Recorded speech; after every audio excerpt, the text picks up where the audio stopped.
7 is about the flight of David to Achish, and it is the beginning of the story. It's found in 27 and chapter 29.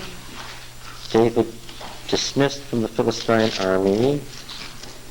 And chapter 30, the raid on Ziklag and his destruction of the Amalekites. And finally, he's sending the spoil to the elders of Judah. Now, interspersed between chapters 27, 29, and 30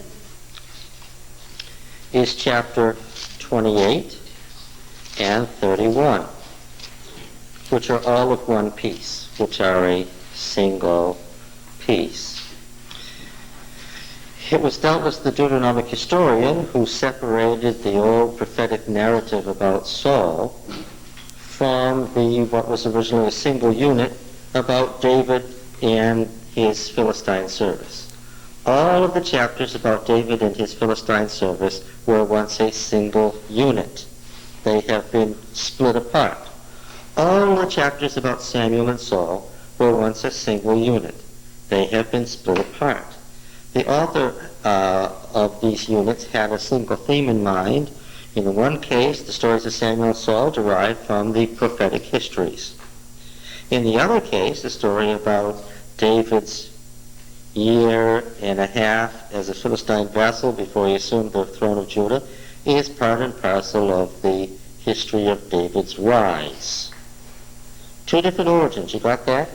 Two different origins. Can you say those back to me? Let's try it again. There are stories here about Samuel and Saul. Where do they come from? Somebody have a dialogue with me. Where do they come from? They come from David's rise, and they come from the prophetic. No, I asked a very specific question. There are stories here about Samuel and Saul. What is their provenance? From the book of Saviors. Not from the book of Saviors. We've long since passed the book of Saviors. Let me ask again. The stories of Samuel and Saul, where did I just say they came from? Can you name somebody who might have been responsible for these stories of Samuel and Saul, which clearly once existed as a book unto themselves? Well, hardly Samuel. That was an unfortunate answer. Why was that an unfortunate answer? Let's stop right there and see what the others of you know. Why was that a bad answer? Well, the fact that it's about Samuel is not a good answer because somebody can write about themselves. What's the right answer? In the first person. And this is all third person, so that's an indication it wasn't Samuel, but that's not the reason. What happens to Samuel in the middle of these stories? He dies. Richard, can you name someone who might have been the origin of this prophetic corpus about Samuel and Saul? Elijah. Centuries later, Elijah decides to write about Samuel. 250 years later, Elijah decides he'll talk about Saul. Not a good answer, is it? No. Somebody in the court of David. Can you say who, Roy? First of all, that somebody would have to be a what? Silence everybody. Let me talk to Roy. That somebody would have to be a what? A priest? We're talking about Samuel and Saul. Would not be a priest. All right. Everybody in chorus say together. A prophet.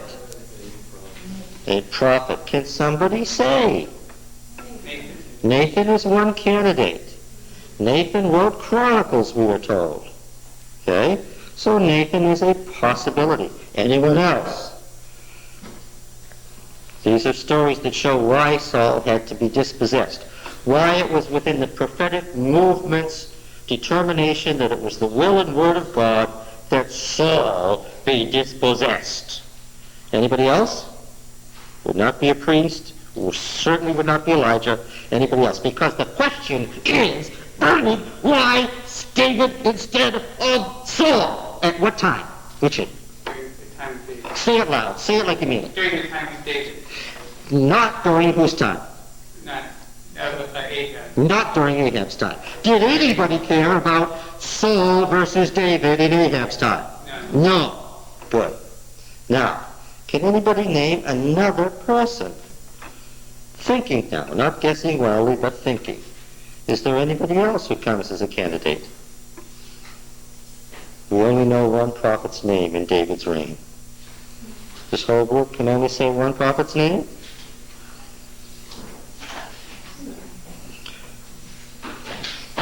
Can anybody remind me of Gad the seer who wrote the book of Gad?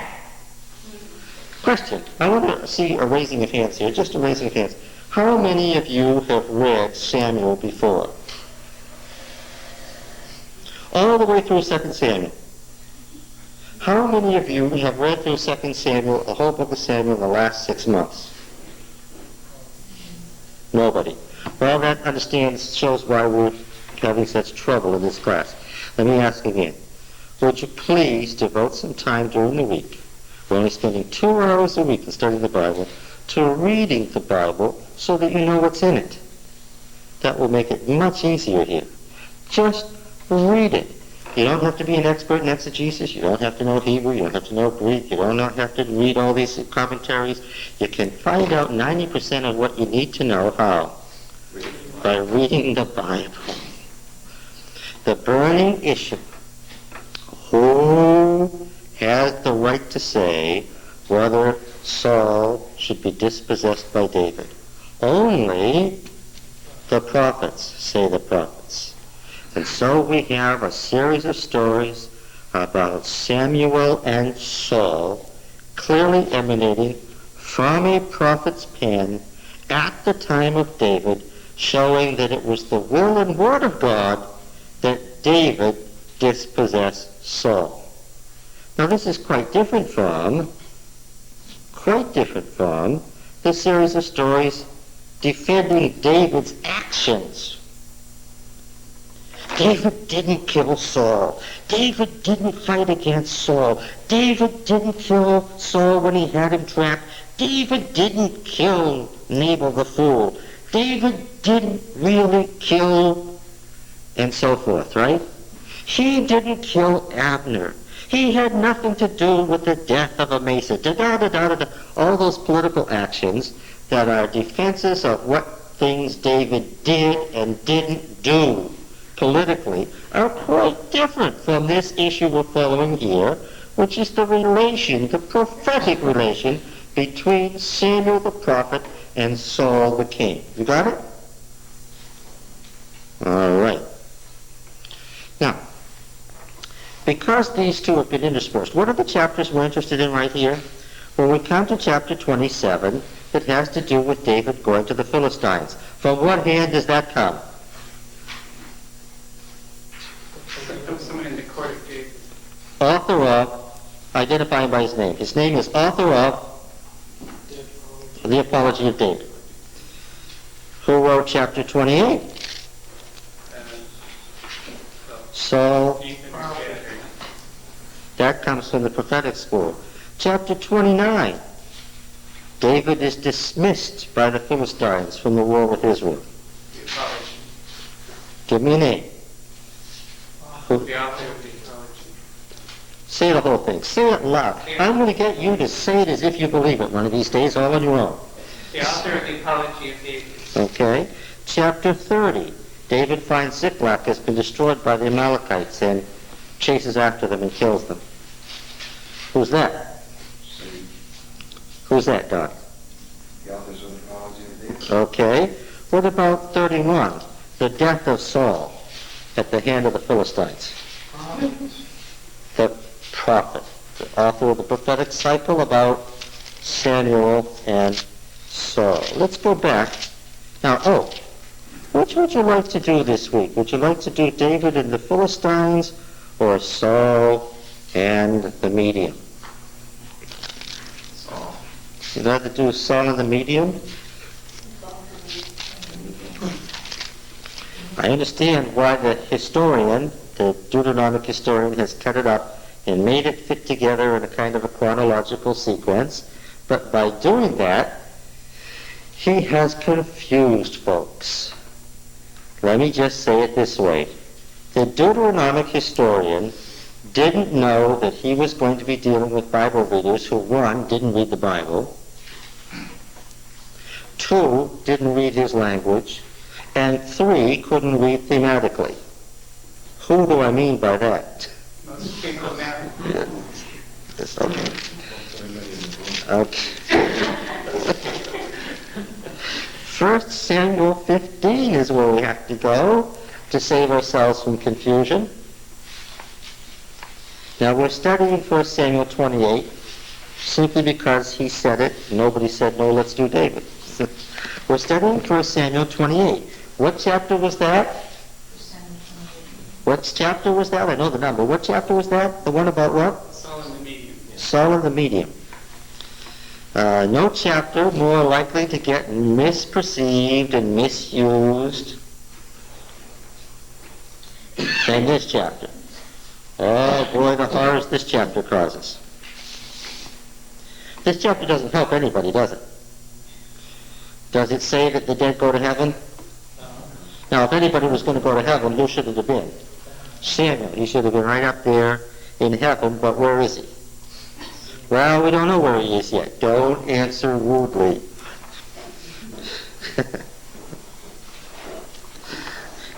Using it in its good old Shakespearean sense, right? As without, how would they have said it? Without philosophy, without understanding. 1 Samuel 15, and Samuel said to Saul, 15:1. This is the beginning of a series of stories. Yahweh sent me to anoint you king over Israel. Now hearken to the words of Yahweh. Listen to the words of Yahweh. This is a theme. This is a theme. Of course, the prophets would have this as a theme, wouldn't they, Roy? Who has the word of Yahweh? The prophets. And for success, what does one need to do? Listen to the word of Yahweh. This is the theme. Listen to the word of Yahweh. What are we going to find out is the problem with Saul? He doesn't listen to the word of Yahweh. In Hebrew, listening really means obeying. Well, of course, yes, it means to hear with understanding. They have a good word for obey, but listening certainly means giving careful enough attention so that you understand. Now then, listen to the words of Yahweh. What's he told to do? The word of Yahweh is both general and specific. It is both cosmic and historical. The cosmic dimension is the vertical, the historical is the horizontal, because of course we make time horizontal, don't we? Okay? Here the word of God comes in a very specific historical sense. What is Saul to do? He's to make holy war on Amalek. He's to make holy war on Amalek. Now who directs the holy war? Prophet. The prophet. Okay? So he's supposed to do holy war, and then we have this famous verse in 15:10, the word of Yahweh came to Samuel. Now Samuel's going to get the word of Yahweh. I repent that I have made Saul king, for he has turned back from following me and has not performed my commandments. Now this, as we recall, sends Samuel into a rage. And it says that he, enraged, cried to Yahweh all night. So the first night in the story is the night that Samuel spends enraged and crying to Yahweh. Why is Samuel enraged? Do you remember? Who's he mad at? God. Why is he mad at God? Because it was his determination that there should not be a king or a monarchy, that that king would soon depart from God's word, and he has done so. Now in due time, Samuel catches up with Saul. And you remember the details. There's the king of Amalek, and there's all the good stuff. The bad stuff has been harmed, and the good stuff is all there. And Saul, thinking fast, says, oh, they only brought it back so they could offer it to Yahweh. Samuel is not in the least bit persuaded by any of this. And then he says something quite famous. Verse 22. has Yahweh as great delight in burnt offerings and sacrifices as in obeying the voice of Yahweh. Famous prophetic stance, the cult. Performance of the rituals of the cult. Paying your tithe and going to church, going to prayer meeting and giving a second tithe, and working with the juniors and Dorcas is something that can be ritualized, and still one could be what? Lost. Still not obeying the voice of Yahweh. They make a distinction between the outer and the inner. They make a distinction between the outer and the inner. Saul has been offering the whole burnt offering when Samuel catches him. And he's not impressed with Saul's offering of the whole burnt offering, nor was Saul saying that he's brought all this stuff back to be offered to Yahweh here. Has Yahweh as great delight in burnt offering sacrifices as in obeying the voice of Yahweh. And where is the voice of Yahweh heard? Through the prophet. Look. Hine, look. To obey is better than to sacrifice, and to hearken than the fat of rams. For, he says, rebellion is the sin of divination. Divining by an evil spirit. Rebellion is to divine by an evil spirit. And somebody just got a light bulb on. I saw it happen. Do you understand where this story is going? What's going to happen to Saul? And stubbornness is the iniquity of teraphim. Teraphims are the idols to the dead. Have you got it? Oh, I see. I didn't know that. Now, had I known that, it would have been more obvious if the next chapter after 15 had been what? But it was. Have you got that? It was the next chapter. What happened? What happened? 16, 17, 18, 19, 20, 21, 22, 23, 24, 25, 26, 27. There's those other 12 chapters given there. Who did that? The Deuteronomist. And let me say again, he didn't expect to have readers who didn't read the Bible, who didn't read his language, and didn't think thematically. Okay, now, he said something as a result of this in explanation and prose. Saul said to Samuel, I've sinned, I've transgressed the commandment of Yahweh and your words, because I feared the army and obeyed their voice. Saul does have a point, I said, when we studied this before. He said the army does influence him. The author doesn't say the army wasn't responsible. The author says the army was responsible. But that what? There's a question about leadership in verse 17.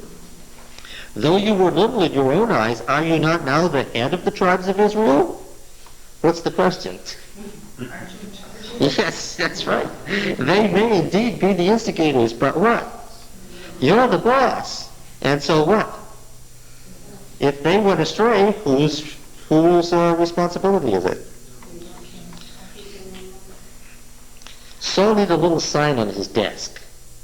He needed Harry Truman's sign, right? What did he need on his desk? Harry Truman's little sign. What? The buck stops here. Yes. All right, now, let's see. So he prays most abjectly to pardon my sin and return with me that I may worship Yahweh. Samuel said to Saul, I will not return with you, for you have rejected the word of Yahweh. Saul's repentance here is the classic repentance of someone who's sorry for the results, not sorry for the... It's a big difference. And Samuel turned away to go. Saul laid hold of the skirt of his robe. We first saw that robe when Samuel was a little boy. It's the robe of office, and it's significant, and it tore. Samuel said to him, Yahweh has torn the kingdom of Israel from you this day and given it to a neighbor of yours, rake, a companion, a fellow, an equal, a counterpart. What Eve was to Adam in the feminine form is what this is. It's your counterpart. And has given it to your counterpart, your fellow, your equivalent, the mirror image of you who is better than you. Right? All right. And the glory of Israel will not lie or repent. He is not a man that he should repent. God has made a final decision here. Why is God's decision final? I thought all prophecy was conditional. Yeah, it is. This one is too, but it's not going to change. Why? Because Saul's not going to change. Saul is what? Saul has gone what? Saul has gone beyond the point of return. That's why this strong word ma'as, reject, is used. I have rejected him from being king. All right? These are two terms that appear in parallel couplets as opposites. It's the opposite of choose and be the chosen one.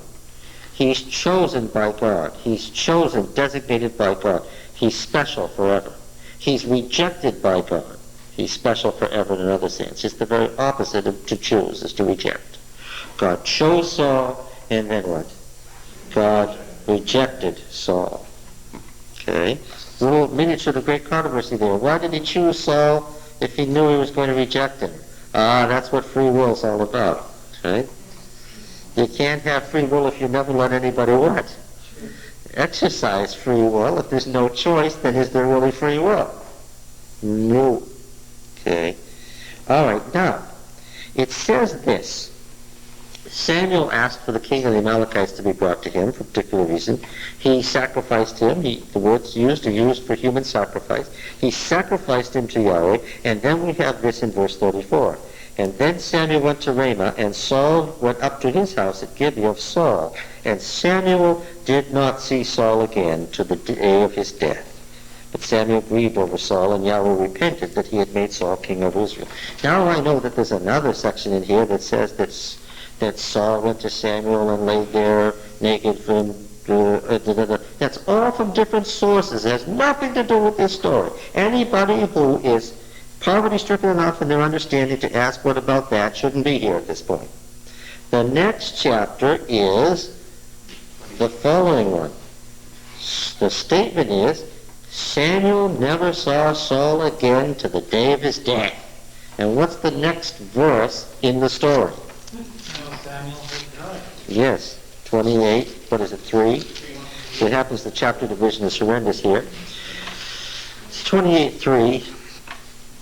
Now Samuel had died, and all Israel had mourned for him and buried him in Ramah, his own city.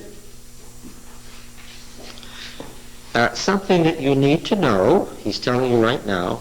Now Saul had put the mediums and the wizards out of the land.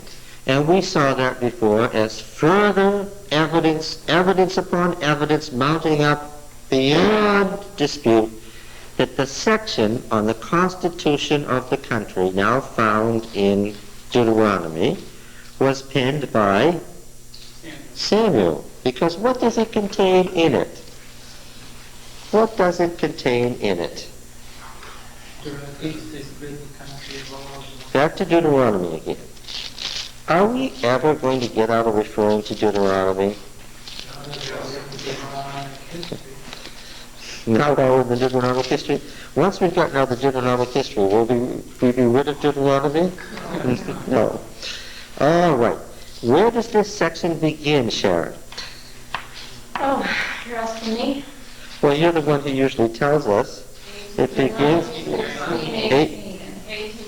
Oh, boy, are you wrong. Let her tell me. I asked her so as not to embarrass you for now. Where does this section begin?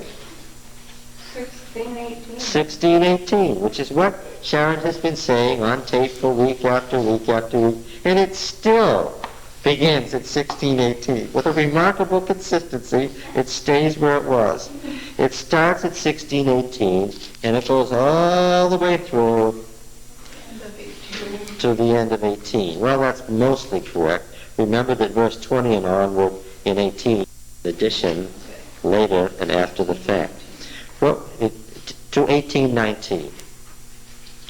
Verse 20 and following about false prophets is a much later law, written in a different structure.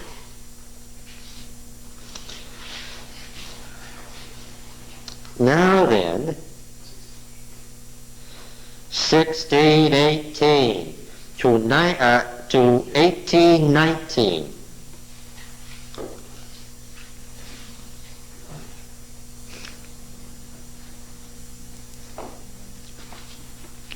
The section we're interested in is about the law of the prophet in verse 9 and following. When you come into the land, 18:9,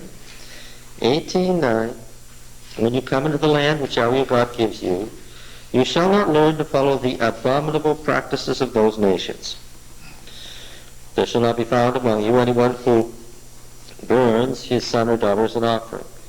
This is all about influencing and predicting the future. The reason that one burns a son or daughter is to influence the gods and to change your future. This is all about predictions of the future. That's what ties the section together. Don't burn your son or daughter in order to get a better future. Anyone who practices divination, divining the future, a soothsayer will be a fortune teller, an augur, one who looks at signs to tell you what is, or a sorcerer, or a hypnotist, or a medium,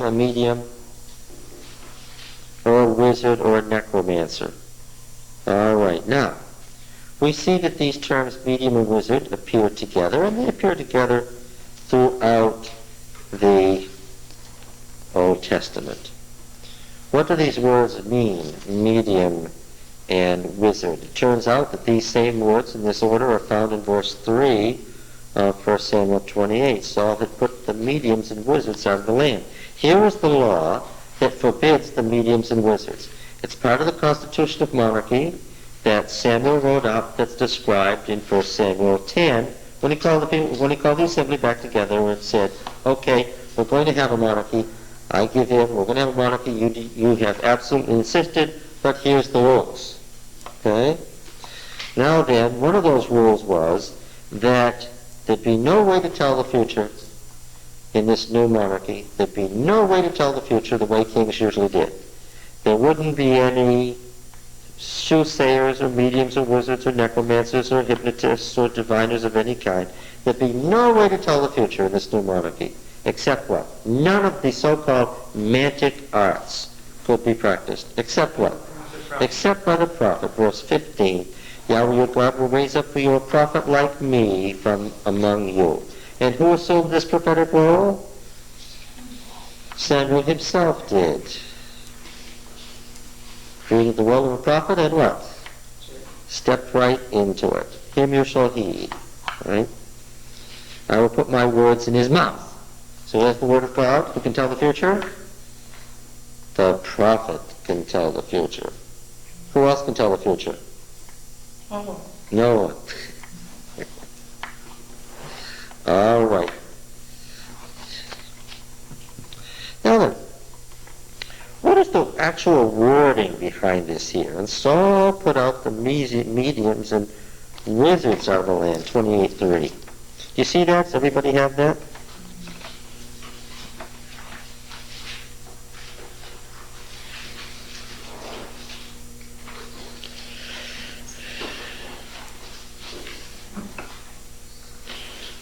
All right. What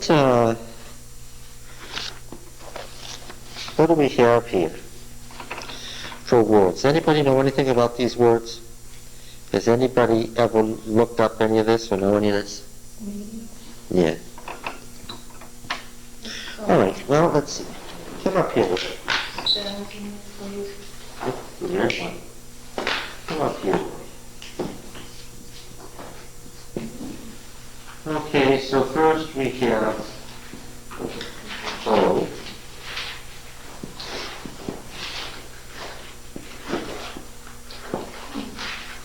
And then we have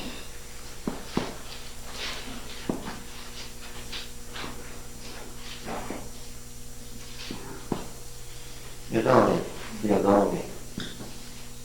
Well, of course, this is the verb. What's this verb here? You recognize this verb, Richard? One of the most common verbs in Hebrew? Yadah? What's that verb? It's the verb to know. So, these are the words that are translated here in medium. Just leave it here for a while. And wizard. So these are medieval terms that aren't of any use to us. So we're going to have to get beyond them, aren't we? Obviously, what does this one imply here?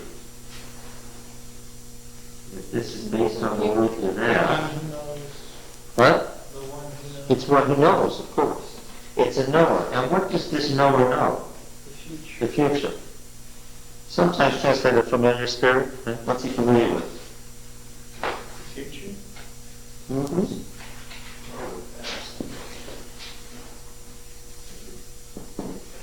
And the one here means spirit, of course.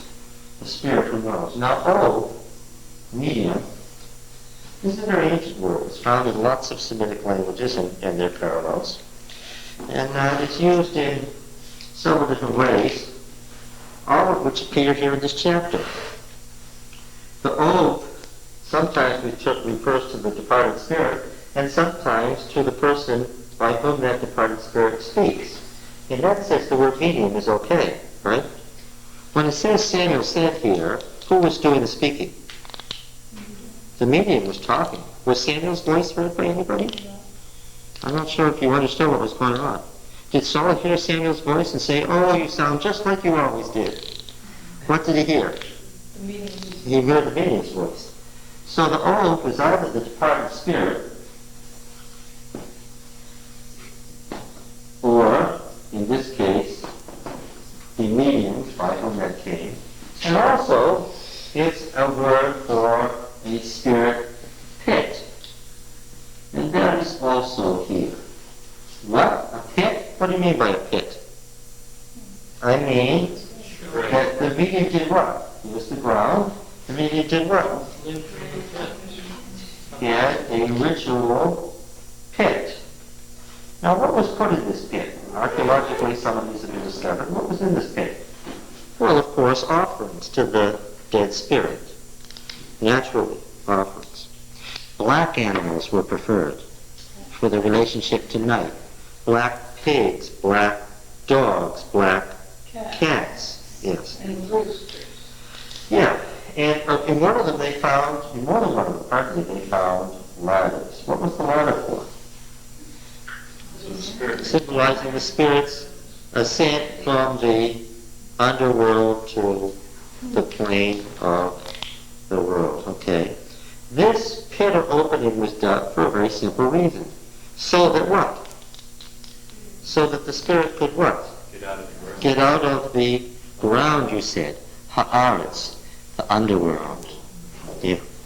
Because the Hebrew word eretz sometimes means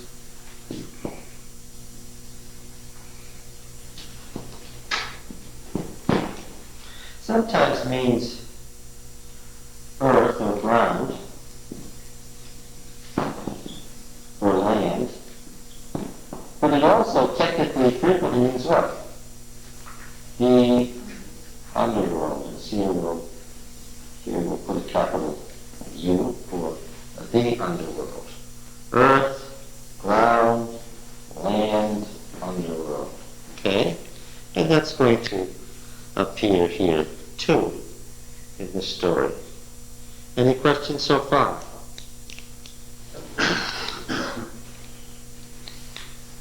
All right? Okay. So the mediums and the wizards Saul had put out of the way.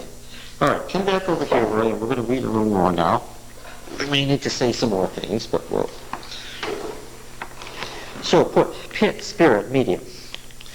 Now, Samuel had died, and all Israel mourned for him and buried him in his own city. This is to establish for us beyond the doubt that Samuel is where? And therefore where? In the underworld. Now, Since Samuel is dead, he doesn't know anything, right? Because the underworld is the land of forgetfulness, and we have many, many passages in Job and Psalms about how the dead don't know anything. But there's something that you must understand.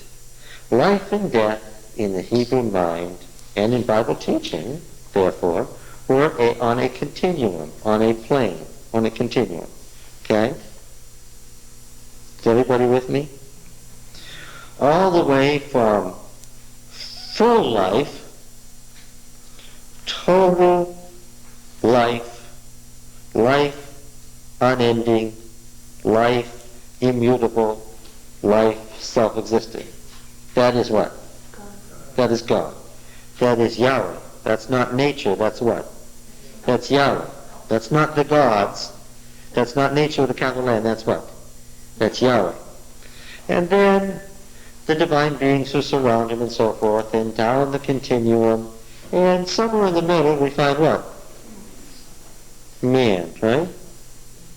But man can go up and down this continuum, and then down on the other side we approach what? Well, we approach death. But death is on this continuum. Before we got from a nice, strong young man in his strength, say he's 20, down to someone who's just died 30 minutes ago, what do we have in between there? We have declining, we have aging, and we have what other kinds of things besides aging? What else? Psalms, tons of Psalms. We have what? We have a less enjoyable life. We have, which is described as death. We have our enemies saying bad things about us. We have them plotting our life. We have being misjudged by people. We have bad reputation. We have, what other things? Come on, keep going with me. All of these are described as death. The psalmist frequently asks for redemption from death. They're already what? They're already what? They're already dead and asking for what? To be brought back. Yes, they've got one foot in the grave. What are some other things besides being of bad reputation or having a bad life, being somebody's slave, all sorts of bad things? What are some other things that could happen? Huh? Bad health. Bad health. Sickness is what? Is death. The more serious the sickness, the more deep the death. The further down you've sunk in the what? Into the pit. Yes. Until finally you get sickness that's real serious, which is called what? Death. And then you go in the underground. Yes, now you're in the pit for sure, but you're in the land of forgetfulness. But are you gone yet? No. Nobody's gone. Yeah, okay, there's the point. Nobody's gone yet. Well, it's true. See, Seventh-day Adventists have been indoctrinated about the dangers of Spiritism to the point where you all believe false doctrines that the Bible doesn't teach. Amen. And I'm going to be emphatic here that we're not going to have any doctrines in this class that aren't biblical. The dead aren't gone, according to the Bible.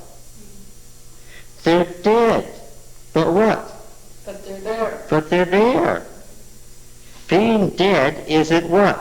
Being gone. Because we say the person is dead and gone. No, indeed. The dead aren't gone. You're not gone until what?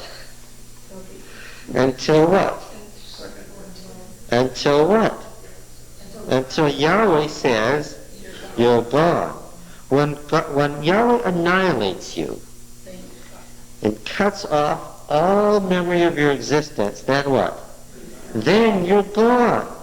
Until then, you're just dead. So does that mean that the people in Sodom and Gomorrah are actually gone? No, they're not gone yet either. Nobody's actually gone yet. Yeah, and of course, the memory isn't man's memory of a person. I don't remember the names of all the people who lived in David's empire. And guess what? Neither does anybody else, but what? But God does, and therefore what? They're not gone. Yes, the dead aren't gone. Okay? They're just dead. Now, because Yahweh's the divine warrior, do you remember the divine warrior theme? Have you ever preached this? You know, I don't have to preach it. It's in the Bible. It's not my responsibility. Not my problem. It's in the Bible. Now, what? In Europe, you would keep your audience.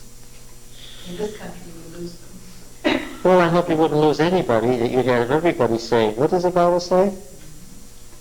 Now, when the divine warrior marches forth to war, what's the condition of nature?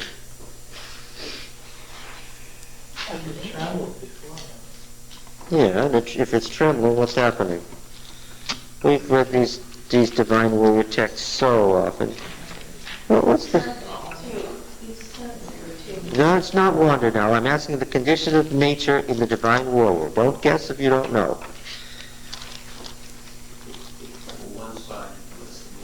What is the condition of nature when the divine warrior leaves to go forth to war? Anyone? How about some divine warrior passages, anyone? We've been through this once, we've been through it 20 times.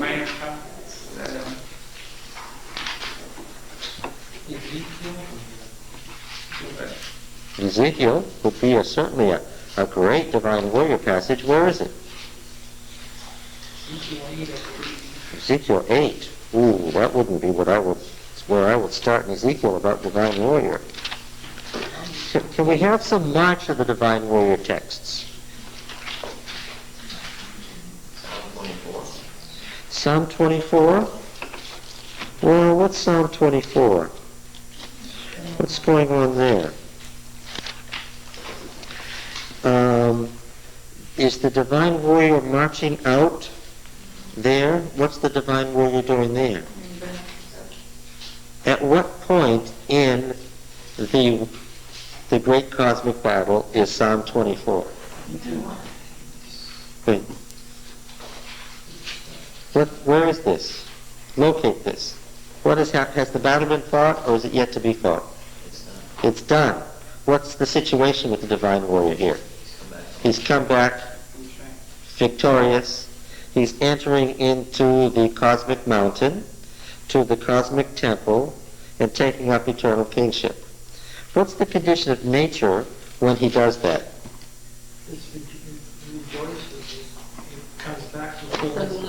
Yeah, rejoice is a good heading, meaning what? Everything comes back to life, to fullness of life. Yeah. Now, if mankind is part of nature, then what? This is the origin of the doctrine of resurrection in the Bible. I just made a big, huge statement. Half of you didn't hear it. I'm going to say it again. These texts about the divine warrior are the origin of the doctrine of resurrection in the Bible.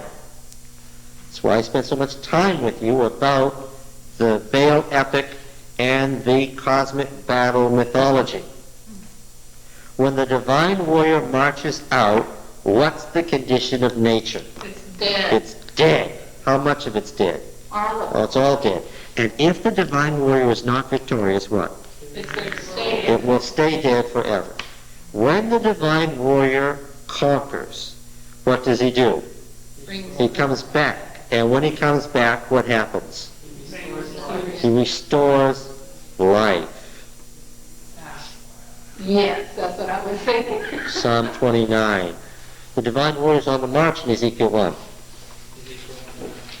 But it's quite a while later before the host is resurrected in the valley. That's after the great war. How readest thou? The prophet is part and parcel of the divine warrior's army, is he not? May I remind you, what did Elisha call Elijah? My father, the chariots of Israel and its horsemen. What did the king say to Elisha who was dying? my father, the chariots of Israel and its horsemen.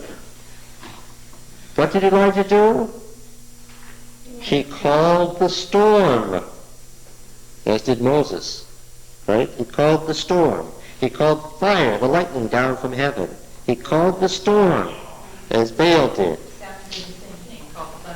Yes, because the prophets were members of the heavenly court and could use the divine warrior's weapons. Well, if I'm a man of God, then let lightning strike you when you're 50, and then you'll be dead. Right? If you said that I'm a man of God, and you want me to come down there so you can kill me. Right? What? So they mocked him because of his bald head. What happened? The animals came out and killed the young men. Death conquers life. It's part of the divine warrior theme, right? The prophet, look, the king of Syria said, who's for the king of Israel? Nobody. Nobody's for the king of Israel. It's Elisha. He tells the king of Israel, what you say in your bedchamber. Where is he? He's in the outlying city of Dothan, unprotected. We're doomed. We're doomed. Let his eyes be opened, which is what happens when nature is revived, and what? And let him see. Now those that are with us are more than those that are without. And what is there? A great army of flaming chariots, a great army, a host is around him. What? Those are the armies of the divine warrior. When the warrior marches out, what goes before him? Plague and destruction? Oh, no. Pestilence and destruction. Before him went pestilence and destruction, followed close behind. I can come close to quoting Habakkuk 3. All right. And what does he do? What does he do? What does he conquer? He conquers chaos. He puts water back into its right place. Right? He takes water from the ocean, which has gone too far, and puts it on the land and removes the sterility so that there's moistness, there's dew, there's life, right? Psalm 29. The hinds calve when the divine warrior comes back, right?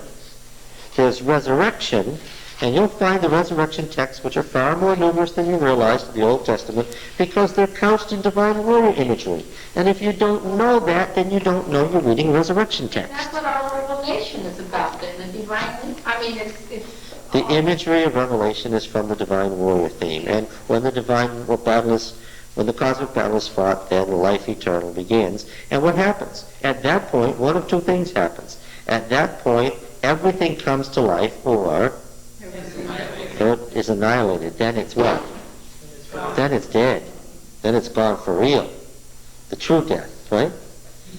Because finally the Bible makes a distinction between being merely dead, which isn't being gone, and what? Being dead, which is being gone. All right, now then. So, first of all, because we've just taken a whirlwind tour, if I may use a phrase, of what life and death is just the word sickness. It's a temporary departure. Now, because this is all based on cycles, there were certain images that could be related to life and death in the Hebrew understanding. The most obvious one is what? The seasons, yes. A seed is dropped into the ground. It dies, but what? It will come to life again. That's one of the images of life and death. It's gone, but it's not really gone. What are some others? What's death like? Yes, you come to the end of a cycle, and you're bone-chillingly tired. You may even feel ill. You can hardly stand up, and you may drop into non-existence, right? And what do you know? Nothing. But are you gone? No. Are you any part of the world of men and affairs at that moment? No. But are you gone? At the end of the cycle, what? You awake, revived to a richer kind of life than you had, what? Before you went to sleep. So an image of death is sleep. Okay? It's a kind of sleep from which you'll wake up better off. Okay? That's the cycle. Right? Okay. As a result, a good time to contact the dead is when men are most like the dead. When they're what? Asleep. You seek for dreams from the dead. Or you go and you try to meet the dead when? At night. And that's why you use a black cat or a black pig or a black dog as an offering. Because here's something that's alive, right? But it has the qualities of sameness of appearance equals sameness of essence. Have I ever mentioned that to you? If I said that before once or twice? Do you think the disciples understood this when they talked about Lazarus being asleep? Of course. This was where they got that understanding. Well, the Pharisees were the ones who pushed the doctrine of resurrection and who said it was a biblical idea. And the reason they were having to push bodily resurrection was because by then Judaism had become Hellenized. And the Hellenic ideal hated the physical. Haven't I made that clear? They weren't looking for bodily resurrection because bodily resurrection would be to bring back what? The physical. Yeah, For them, let me just finish. For them, the idea was what? You die, what happens? Your body rots away, thank heaven. And what? And your soul, freed of your body, goes on to the oversoul of the universe, to heaven. Hence, modern Christian doctrine, you die what? You die, you go to heaven. The problem with you die, you go to heaven is it's a deception. The reason it's a deception is because it's mostly true. Because what does the Bible say about folk who die? Their spirit goes where? Back to God. Back to God. The souls in Revelation are where? Under the altar in heaven.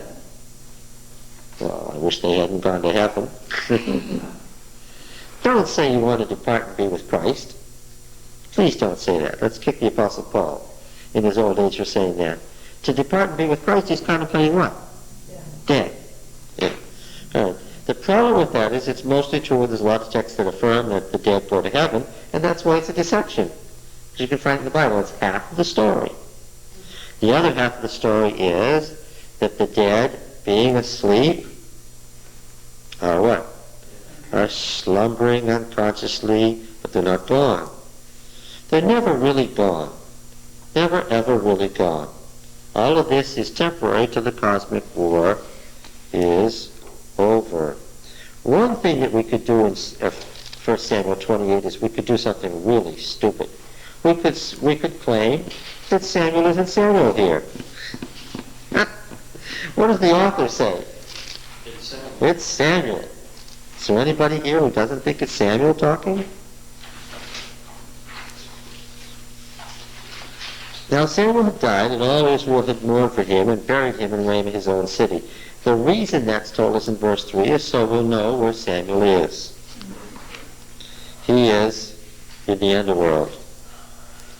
And Saul had put the spirits and spirit mediums and spirit pits and spirits with knowledge, knowing spirits, out of the land.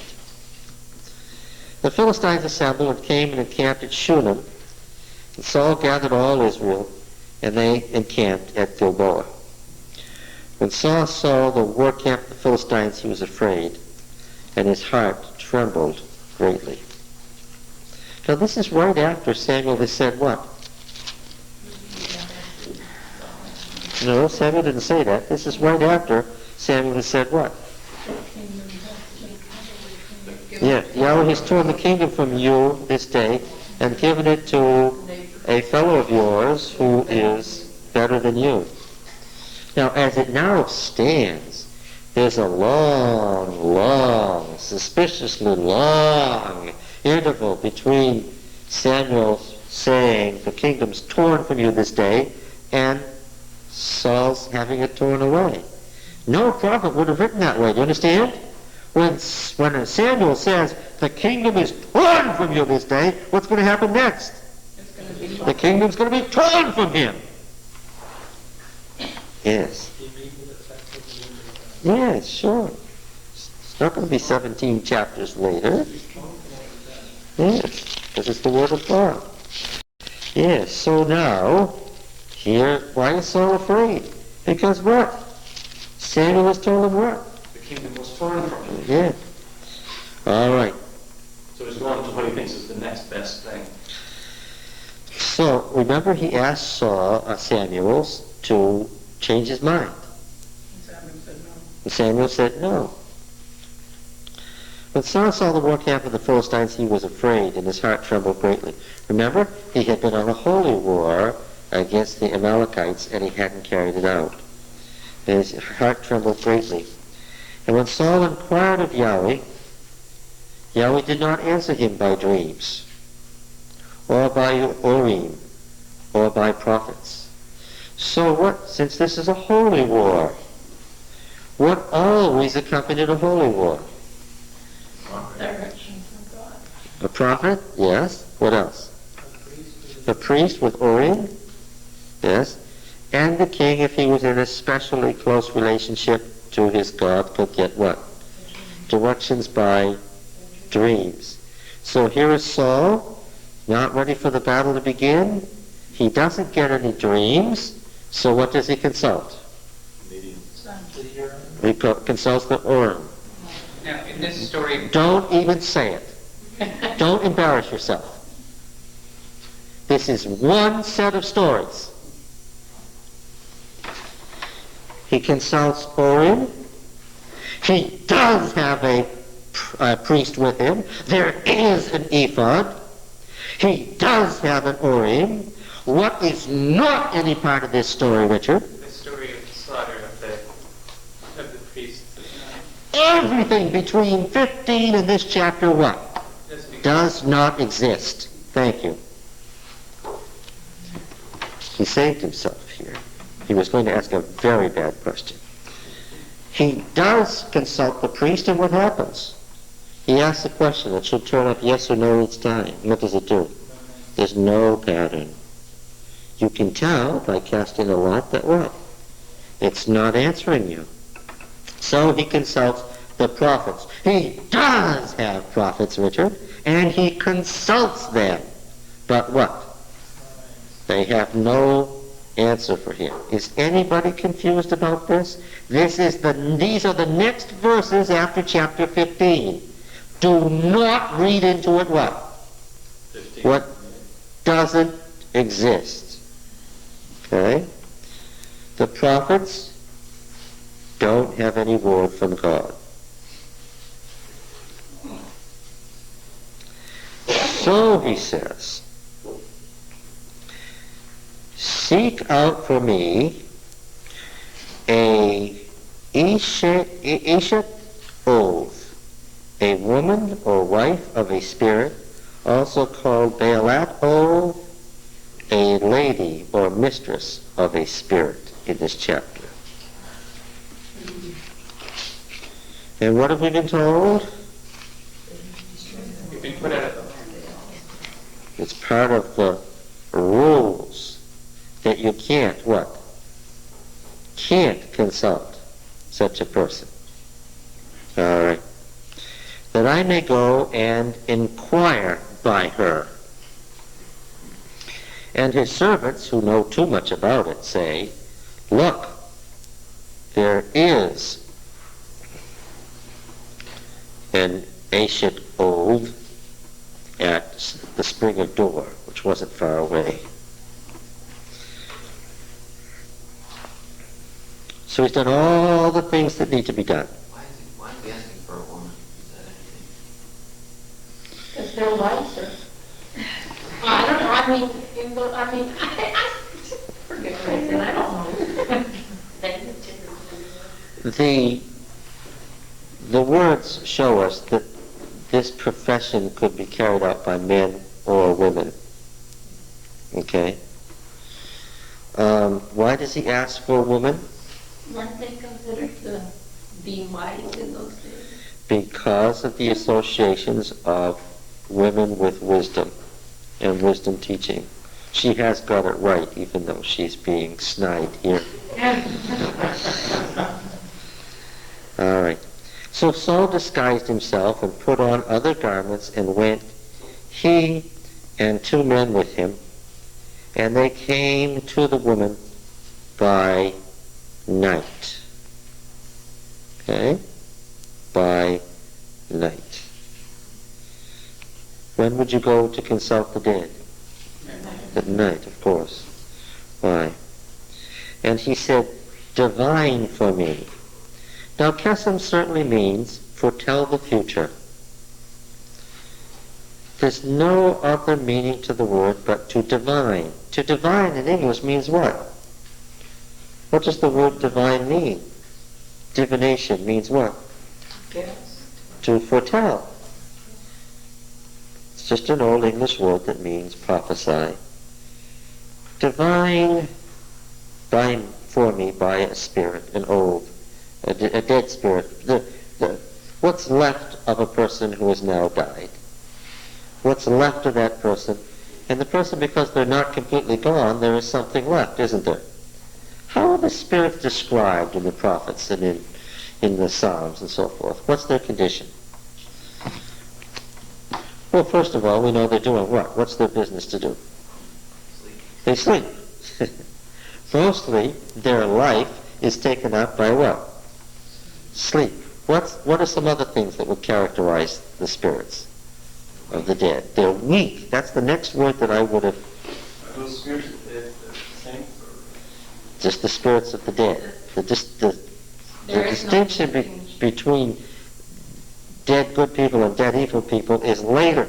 It isn't yet. There is no distinction yet. They All right. all go to the same place. Yes, said the wise man. Now, they're weak. They sleep. What are some other things that might characterize their existence? What they have to say can only be understood by the person, the medium, would be communication. Well, where do their voices come from? Where do their voices come from? Give me a Bible text. They chirp and they mutter, and they come from where? From low in the dust, from out of the ground. Are these passages unfamiliar to you? I think that's what I mean by their limitation. They can't make themselves. Yes. A loud speaking voice for a spirit is what? A loud, come on folks, a loud speaking voice for a spirit is what? A whisper. Is a whisper. Isaiah 8:19. Isaiah 8:19 says that? No. What does it say? When they say to seek those who are mediums and wizards, to whisper and mutter. They whisper and they mutter. Actually chirp. Peep and mutter. Chirp. Like birds chirp. Should... Huh? A text offhand for they weep. They weep? The spirits weep? No, they don't weep. That is second after sleep. Weak. Weak. W-E-A-K. Shouldn't other people consult their God? The dead on behalf of the living? Well, yeah. 29:4? 29:4? Is that the passage in Isaiah? Oh, yes. Isaiah 29:4. What does this one say?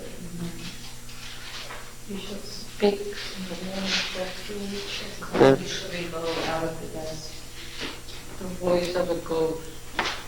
Thy voice shall be as one that hath a familiar spirit out of the ground. Whisper out of the dust.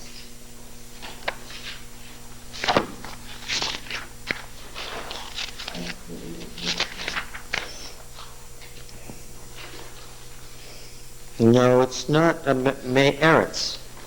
So how should we translate the word earth here?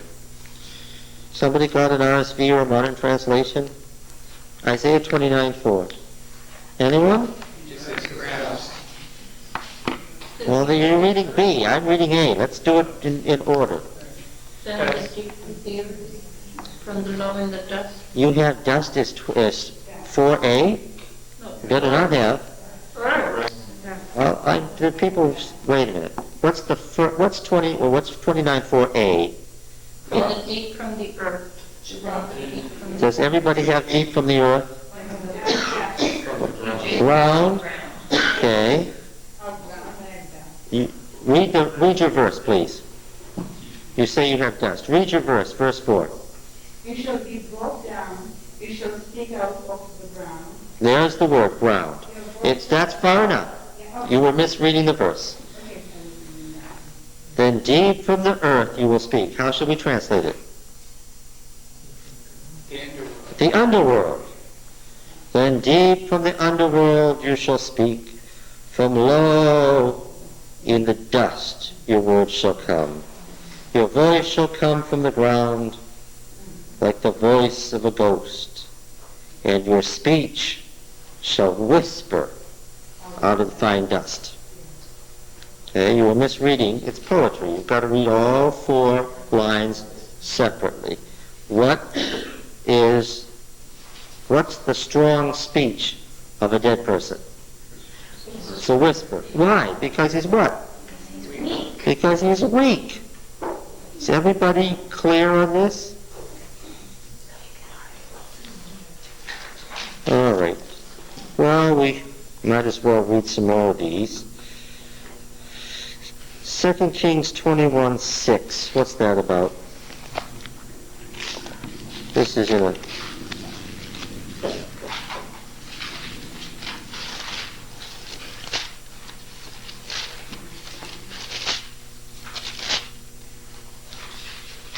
Oh, this is about how bad mediums and wizards are in the eyes of the Deuteronomic historian. Why is Judah destroyed? Because of the sins of the reign of Manasseh.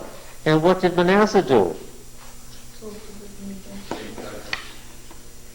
What did he do? He burned his son and daughter as an offering. He practiced soothsaying, augury, dealt with mediums and wizards. Everything in the order that's mentioned in Deuteronomy. And why is Josiah a good king? Because he didn't do that. Because he didn't do that? Yeah, verse 24, 23:24. Moreover, Josiah put away the mediums and the wizards and the teraphim and the idols and all the abominations in the land of Judah, that he might establish the words of the law that were written in the book that Hilkiah had found, meaning Deuteronomy and so forth, and on and on. What is the condition of the dead? They're weak. When they speak how? Whisper. Yeah, sometimes the sacred bush where they whisper from is a tsatsaf, tsatsaf. Their speech is tsatsafim, mitzatsafim, tsatsaf, tsatsaf. You hear him speaking?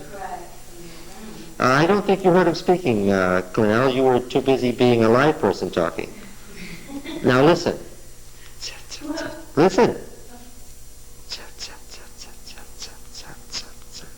What's that? That's a dead person speaking. No, they're not whispering. They're what? They're speaking, and that's as loud as it gets. Are you with me? Do you understand? It's like this basic biblical conception here is like a foreign...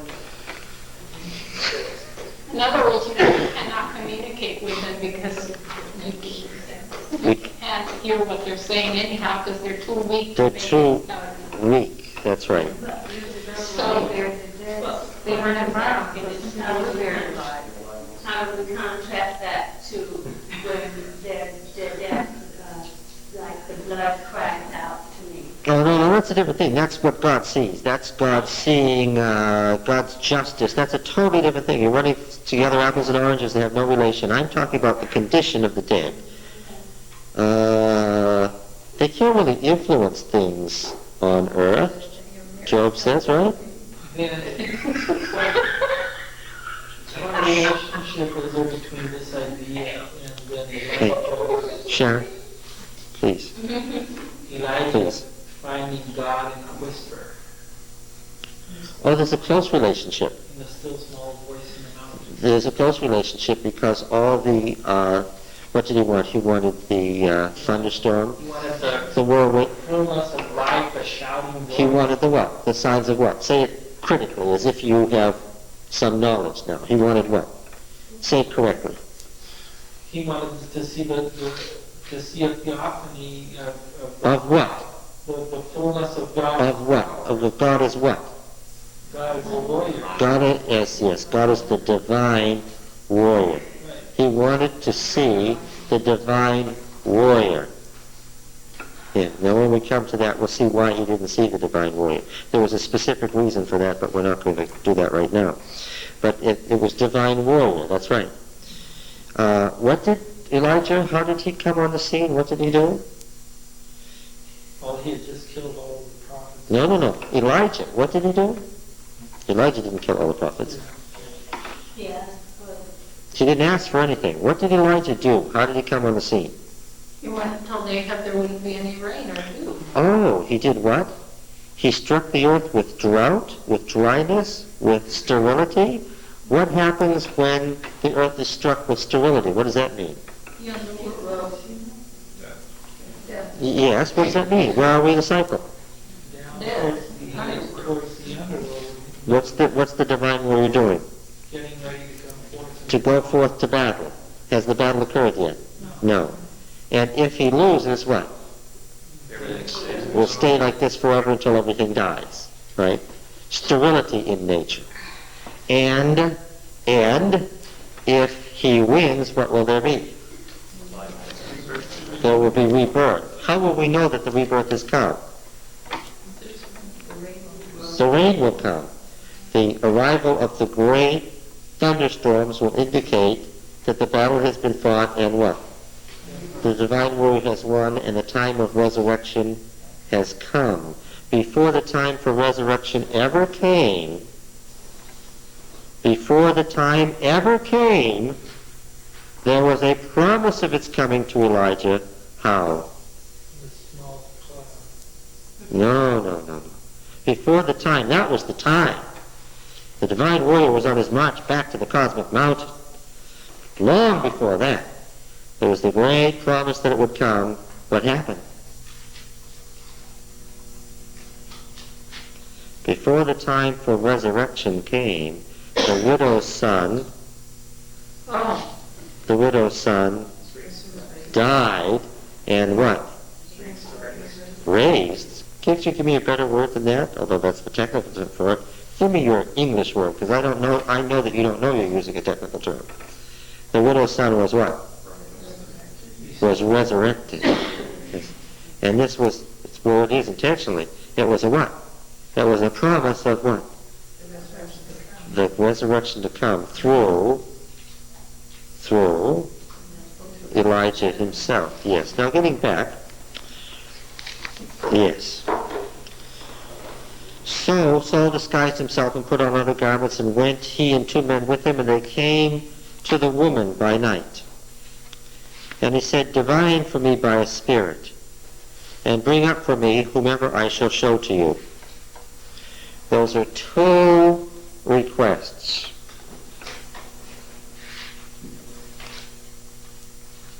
Did anybody read any commentary on this? The commentaries in this chapter are generally horrendous. There isn't a good one. Those are 2 requests. He asks first that she do some divination by a spirit. And he asks secondly that you bring up someone that I will name specifically. If you get 2 requests, what might you expect? 2 answers. The apparent disjunction in the chapter is because it isn't being read carefully. To the question, divine for me by a spirit, she answers, surely you know what Saul has done, how he has cut off the mediums and the wizards from the land. Her first statement is, your request that I divine for you by a spirit could cost me my life. He answers, Saul swore to her, as Yahweh lives, no punishment shall come on you for this thing. That's the first request. The second is, bring up for me someone I shall name for you. How does she answer that request? Having been given assurance that she was in no danger, how does she deal with the second request? You show her love for you. She asks, in that case, if you're assuming total responsibility, whom do you wish to have me bring up? Raise up. A word that will later be used for resurrections.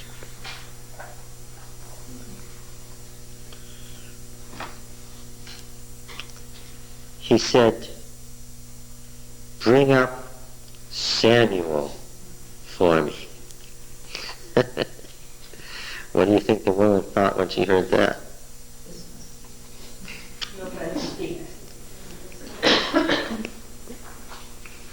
Did she know that Saul's army was 7 miles from her house?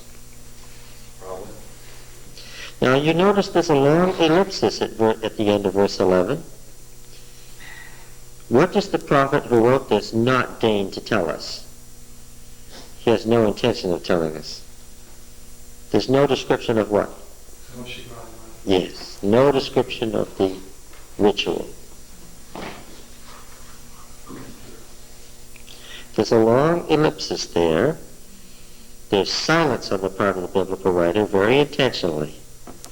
The next verse simply says, when the woman saw Samuel. What's going on in between there? Is this the next thing that happened 10 seconds later? Oh, you want Samuel? There he is. No, that isn't how it happened. Read wisely. What went on? What went on? What kinds of things? What? Ritual. And the ritual would have involved what? Probably incantations.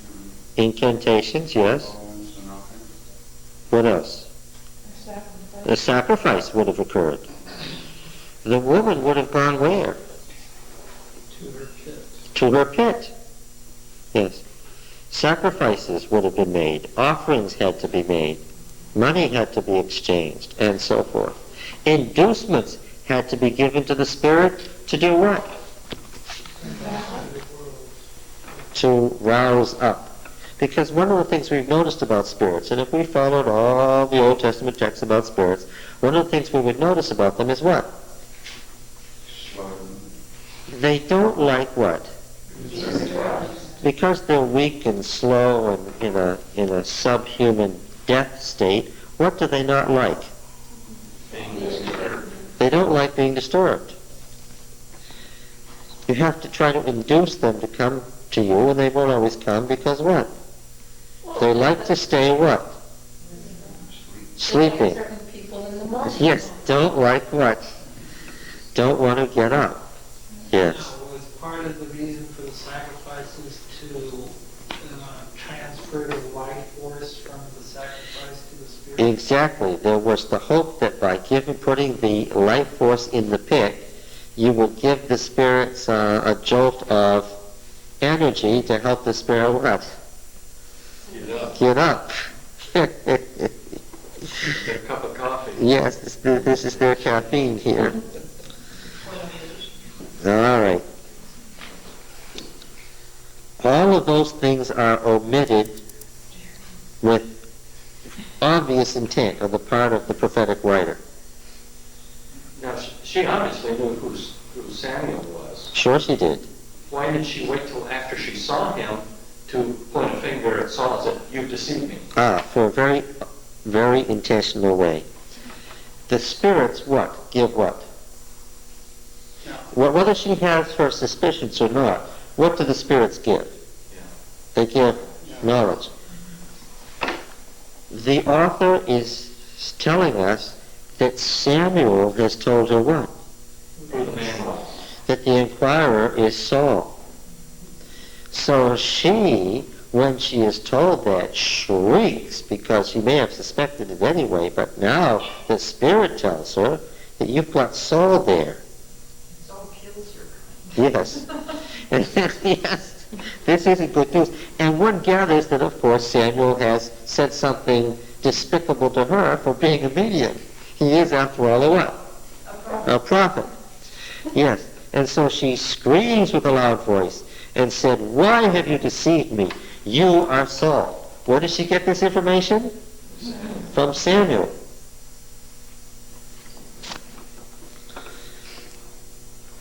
The king said to her, "Have no fear. What do you see?" And the woman said to him, "I see a god coming up out of the earth." Ov being the name of the god of the underworld. My translation says that. No, you're reading too far down. This is verse 13. I see a god coming up out of the earth. Okay? The word is Elohim. It is God. Well, Elohim is a plural, but you don't have to translate it as a plural, because Elohim, most often, although it's a plural of manifestation, is to be read as a singular. I see a God coming up out of the earth, which is certainly the best translation of the words. And here, how should we translate the word earth? Underworld. I see a God coming up out of the underworld. He said to her, "What is his appearance?" And she said, "An old man is coming up, and he is wrapped in a robe." Why does that strike Saul's fancy? What was the immediately preceding thing here? The Samuel's robe that he tore, and which became the basis in verse 28 of Yahweh has torn the kingdom of Israel from you this day and given it to a neighbor, a fellow of yours better than you. The robe really gets it. And Saul knew that it was Samuel. And he bowed his face to the ground and did obeisance. Now don't get the idea he sees anything. You're missing the point if you think he sees an apparition. What does Saul see? Nothing at all. That's why he asked the medium what she saw. That's why she's a medium. What's a medium? The one who sees for you. Yes, the one in between, the middleman. This is where the explicating plus, normally these explicating pluses don't mean a thing. He said, she said, it goes on for page after page like that in Hebrew.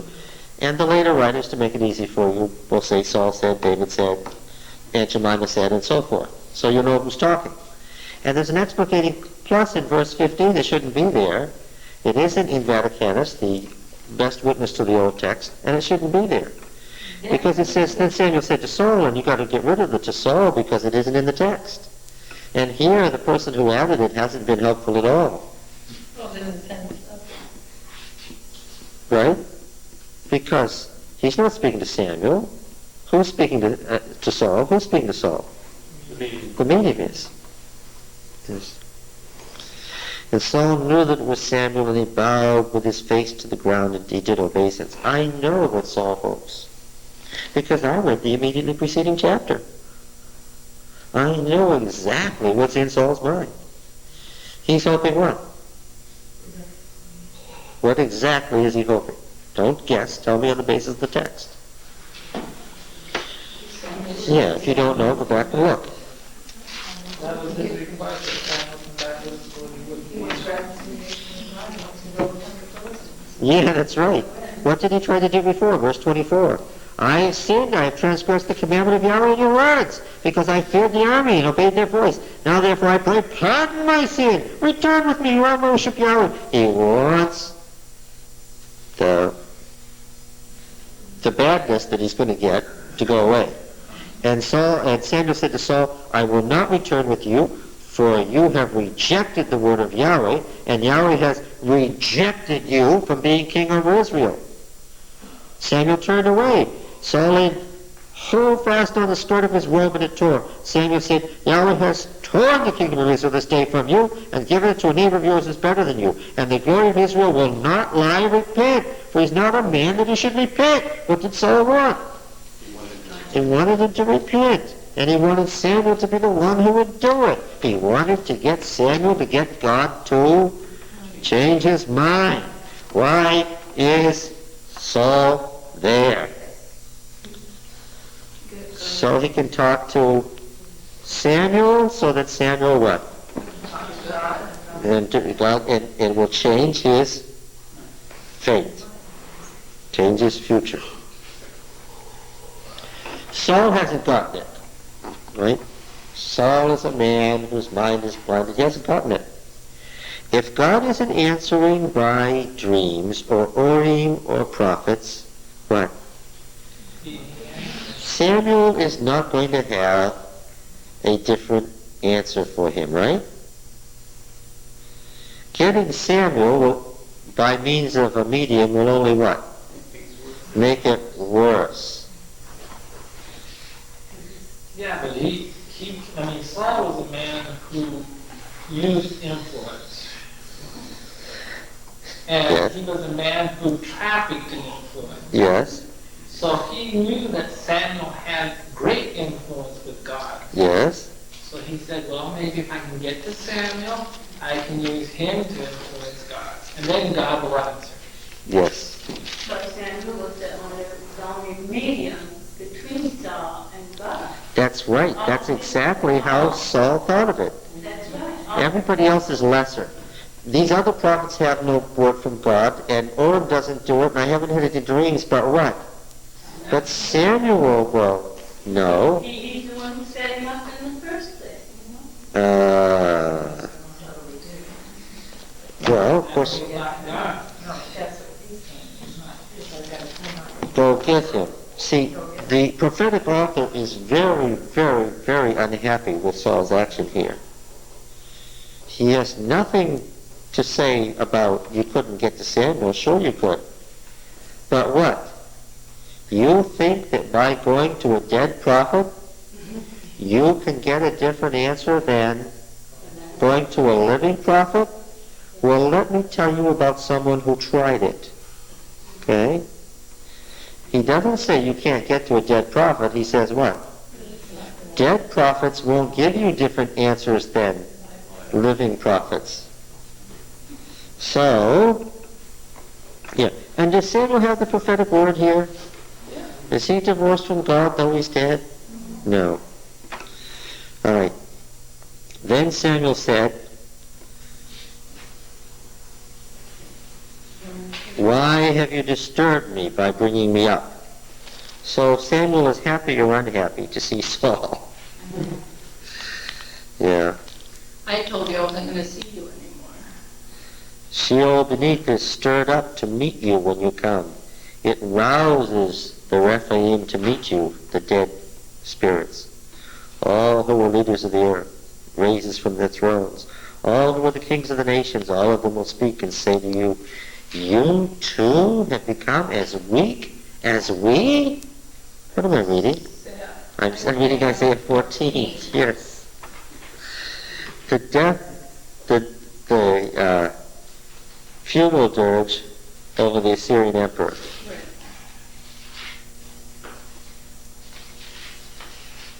Of course, this is a particularly insolent funeral dirge. You familiar with Isaiah 14? It's supposed to be an honor. Yeah, it was supposed to be in honor of, it's a eulogy to the departed emperor. And each of the nations was supposed to submit such a eulogy upon the death of the emperor.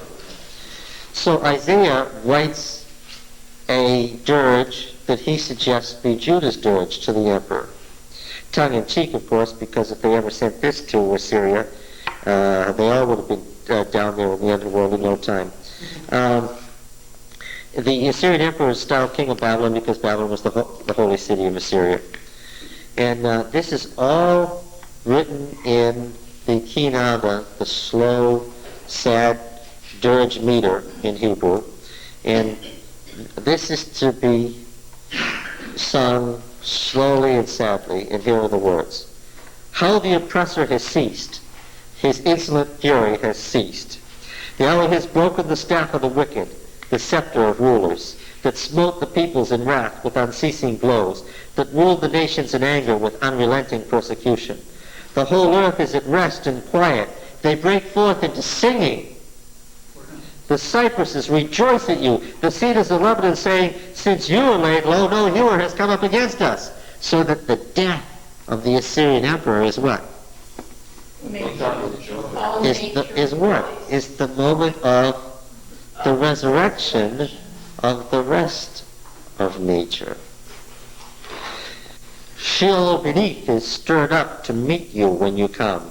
It rouses its shades to greet you, all who are the leaders of the earth. It raises from their thrones all who were kings of the nations. Now the dead kings are greeting the Assyrian emperor as he comes down into Sheol. And what do they say? 10c. You too have become as weak as we. Ha! You have become like us. What's the condition of the dead? They are what? They are weak. Well, what are they doing? See, as I've said many times, Adventists want to beat the dead down because the Hebrew dead aren't as dead as the Adventist dead. In the Bible, the dead are weak, but not what? Not gone. What are they doing here? They're speaking to whom? Yes, to a new entrant, yes. The new kid on the block. They're making fun of the one who put him down. Yes. Your pomp is brought down to Sheol, the sound of your harps. Maggots are the bed beneath you, and worms are your covering. All sung sadly. Dun, dun, dun, dun, dun, dun, dun, dun, dun. You get it, right? It's really sad, but what? The words. And of course, this brings us to the myth of Daystar, son of Dawn, who organized the war against the throne of El. Remember? Yes. Who brought a third of the stars of heaven to fight with him against the throne of El, and was cast down to the ground in a scene where now? In the scene where now? But down to Sheol was brought. Yeah, but we can still see him. That's how we know it happened. Where do we see him? On the horizon, right? What is such a bright star doing sitting on the horizon? He was cast down. He was cast down. Yes. Haven't you ever seen the morning star? Beautiful. It's not a star at all. What is it? Venus. I will sit on the mount of the assembly in the far north, he said. I will ascend above the heights of the clouds and make myself like the Most High. But you are brought down to Sheol, to the depths of the pit. Those who see you will stare at you and ponder over you. Is this the man who made the earth tremble, who shook kingdoms, who made the world like a desert and overthrew its cities? See, he brought sterility and did not let his prisoners go home. All the kings of the nations lie in glory, each in his own tomb. But you are cast out away from your sepulchre like a loathed, untimely birth, clothed with the slain, those pierced with the sword, those who go down to the stones of the pit, the foundations of the pit, way down at the bottom. Like a dead body trodden underfoot, you will not be joined with them in burial, because you've destroyed your land and slain your people. May the descendants of evildoers never, Lord, be named. Prepare slaughter for his sons because of the guilt of their fathers, lest they rise and possess the earth and fill the world with cities. The line of Cain, that ultimately will come to total annihilation. All right, getting back to Samuel. Why have you disturbed me by bringing me up? The shades were disturbed at the arrival of the Assyrian emperor. Samuel. Saul answered, I am in great distress, for the Philistines are warring against me. And God has turned away from me and answers me no more, either by prophets or by dreams. Therefore I have summoned you to tell me what I shall do. And Samuel said, now remember that this is the medium. Now there's a textual problem in verse 16 that is of great importance.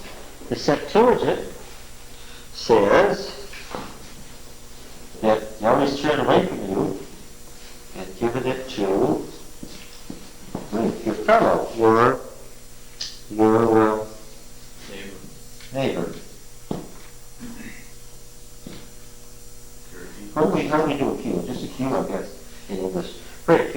neighbor. Now, that has become confused in the, by metathesis. Oh no, it's not a Q, it's a K. That has become confused by metathesis to Iraq or enemy. This is Iraq or enemy in Aramaic. This is the Aramaic word. The Hebrew word is Sarek. And here the argument is that the author was familiar, as the scribe was familiar with, not the author, the scribe, was familiar with the Aramaic form of the word and wrote this instead of this, the Hebrew word, because he was not thinking. That nevertheless, even though he wrote this word, he meant this Hebrew word, your enemy. Not true in either case. This isn't what he was thinking of. It's a quote from the preceding thing. He's given it to your neighbor. And to miss that is to miss the allusion to the preceding chapter. So let's read it as it surely reads in Hebrew originally. Why do you ask me, since Yahweh has turned from you and is with your neighbor? Yahweh has done to you as he spoke by me. For Yahweh has torn the kingdom out of your hand and given it to your neighbor. And surely here the name was not original, but I'm sure that the Deuteronomic historian has inserted it to make it read smoothly with the rest of these chapters, David. He was not identified in the preceding chapter. He wasn't identified in the preceding verse. He surely wasn't identified originally in this verse. He's given it to your neighbor. Because you did not obey the voice of Yahweh and carry out his fierce wrath against Amalek. What's this all about? Well, this story began in 15:1. How? Samuel said to Saul, Yahweh sent me to anoint you king over Israel. Now therefore hearken to the words of Yahweh. Thus says Yahweh of hosts, I will punish what Amalek did to Israel in opposing them on the way when they came up out of Egypt. The whole thing began with the holy war against Amalek. Yahweh has done to you as he spoke by me, for Yahweh has torn the kingdom out of your hand, word for word from the preceding chapter, right? And given it to your neighbor, because you did not obey the voice of Yahweh and did not carry out his fierce wrath against Amalek, therefore Yahweh has done this thing to you this day. Before it was a prediction, now what? It has come to pass. Moreover, Yahweh will give you into the hand of the Philistines. And tomorrow, you and your sons will fall.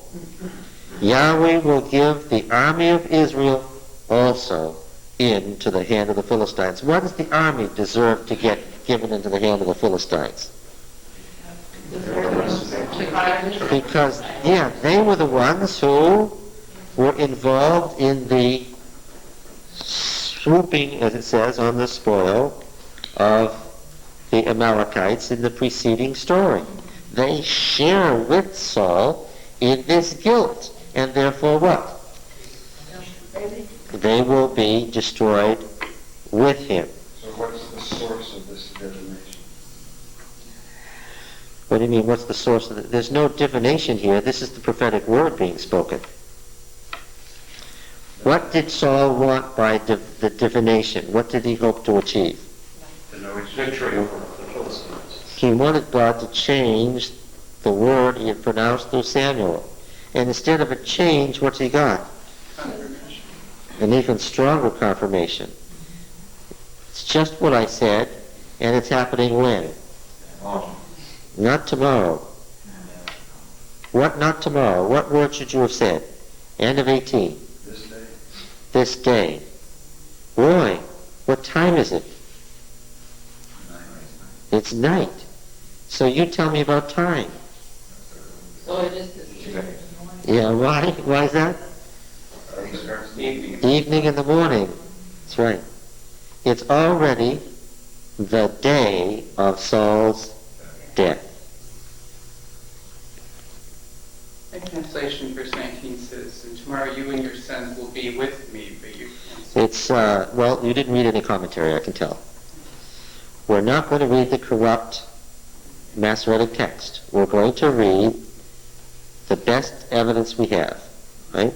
It doesn't say with me. It says, moreover, Yahweh will give you into the hand of the Philistines, and tomorrow you and your sons will fall. Indeed, Yahweh will give the army of Israel also into the hand of the Philistines. So in the morning, Mahar just meaning in the morning, I know this day and tomorrow seem to be odd, but it just means in the morning. Then Saul collapsed at once, full length on the earth. As if we got that.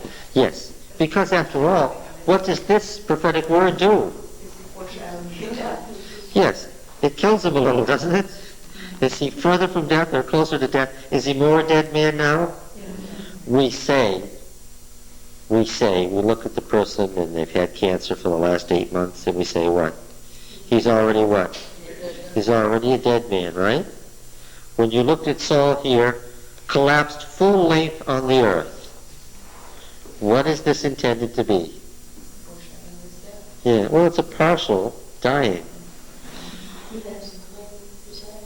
Filled with terror. He's immobile with fear. He's absolutely unable to move. And this fear, of course, is the terror of a lost person, right? Totally lost person. And there was no strength in him, for he had eaten nothing all day and all night.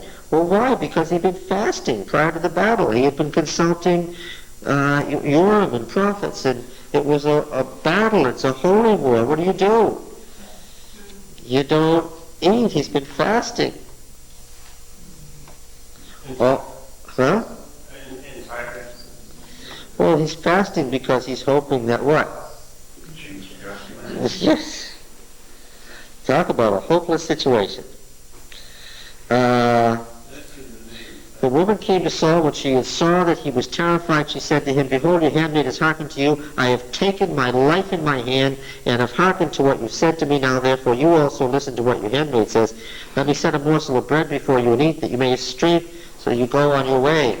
The woman is now afraid. What is she afraid of? Yes, she's afraid that what? The king is going to die where? In her house. What will happen to her if the king dies in her house as a result of her divination? Sure, he was the one who promised that no harm would come to her. Now she sees disaster impending, hanging over her. Now she wants very quickly to do what?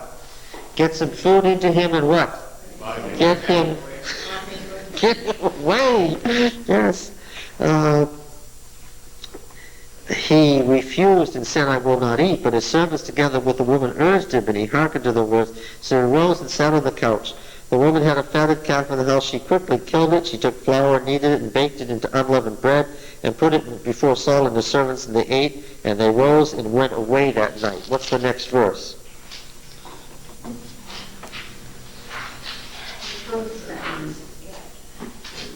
That sacrifice seems to be pretty close. What verse number is it? 31:1. Now the Philistines fought against Israel, and the men of Israel fled before the Philistines and fell slain on Mount Gilboa. And the Philistines overtook Saul and his sons. And the Philistines, remember the word from Samuel? You what? And your sons. What had Samuel said? He was snatching the kingship away from Saul, which included not only Saul, but what? His sons. And the Philistines slew Jonathan and Abinadab and Malchishua, the sons of Saul. The battle pressed hard on Saul, and the archers found him, and he was badly wounded in the belly. Then Saul said to his armor-bearer, "Draw your sword and thrust me through, lest these uncircumcised come and make sport of me." Omitting doublets. But his armor-bearer would not, for he feared greatly. Therefore Saul took his own sword and fell on it. When his armor-bearer saw that Saul was dead, he also fell on his sword and died with him. Thus Saul died, and his 3 sons on the same day together. We have a synoptic version of this in 1 Chronicles 10, which is a much earlier and cleaner source, and so we're omitting words that were accretions to the text. Saul died and his 3 sons on the same day together. And we're supposed to read that as what? As the fulfillment of what? The word of the Lord through Samuel. When the men of Israel who were on the other side of the valley, that's the valley of Jezreel, saw that the men of Israel had fled and that Saul and his sons were dead, they forsook their cities and fled, and the Philistines came and dwelt in them. On the morrow, when the Philistines came to strip the slain, they found Saul and his 3 sons fallen on Mount Gilboa. And they stripped off his armor and sent messengers throughout the land of the Philistines to carry good news to their idols and to their people. They put his armor in the temple of Ashtaroth, and they nailed his corpse to the wall of Bethshan. And when the inhabitants of Jabesh Gilead heard what the Philistines had done to Saul, why the men of Jabesh? It was saved. Yes, these were the people whom Saul had saved from Nahash, right? First great, and they're just, the valley of Jezreel is here, here's Bethshan, and they're just over here, the other side of the valley of the Jordan. When the inhabitants of Jabesh of Gilead heard what the Philistines had done to Saul, all the valiant men arose and went all night and took the body of Saul and the bodies of his sons from the wall of Bethshan, and they came to Jabesh. And burnt them. There are later words, but they're words that have to be true. They're not original words, but they have to be true because they took their bones and buried them. Right? They couldn't have taken their bones and buried them unless what? Unless they had cremated the bodies. And buried them under the tamarisk tree in Jabesh and fasted 7 days. Thus ends what? The conflict between the prophet and the king. The conflict between the prophet and the king. And the story is about Samuel and Saul, but it's also about what? Prophets and kings. And what happens to kings who defy the word of the Lord through prophets? There were a couple of times in David's reign when this story needed to be written. Whether Nathan or Gad, I know not, but surely one of them. Yes. In my text it says they cut Saul's head off. Again, I'm going to say it again. We are not reading the corrupt and incorrect Masoretic text. Again, we are following the oldest text, which says nothing about beheading. Now, we're going to find out that that's not really the end of the story of Saul. That's not even where he ends up. He's not even in his final resting place yet. This isn't even his grave yet. This is the end of what story? The story of Samuel and Saul. Yes.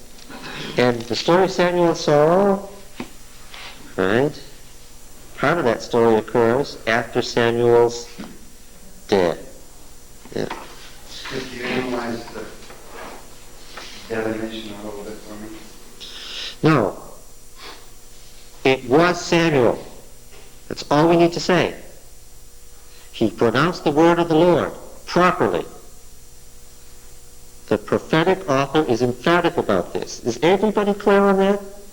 The story is nonsense unless you understand that the one speaking is Samuel. But understanding that and accepting that is a different thing. When you believe that these spirits are apparitions, that they're Satan's angels, that, you know, all that kind of thing, you have to look at that again and again, at least for me, to believe that was really Samuel. We're going to say one thing. We affirm what the Bible affirms, and what? And we deny what the Bible denies. What does this chapter say? It's saying that it's Samuel. If the word of the Lord is stronger than death, then And in fact, what does Samuel do? He just repeats what he said before and makes it more strong. Today is going to happen. Now it's fulfilled, what I told you. It's even Samuel's personality. He says you should have listened to me just like I told you. Yes, that's right. I mean, there's Samuel's personality. Samuel's personality is consistent whether he's alive or dead. He's what? He's the same person. He's Samuel. He's not just somebody, he's Samuel. Yes, this is one of the great prophetic writers of David's court writing a true story, a recent story, a story of warning to David and the kings who follow him about what you must... Did David ever have any disagreements with prophets? No? Not David. He was a man after God's own heart. Right? Did David ever have any fights with prophets? Just have to be rebuked. Just rebuked. That's all. He was just rebuked. Nothing bad happened to him. Well, he was punished. Oh, punished. Oh, that's different from rebuked, isn't it? He learned from Just little punishments, nothing important, right? No, he almost died. Big plague. A big plague.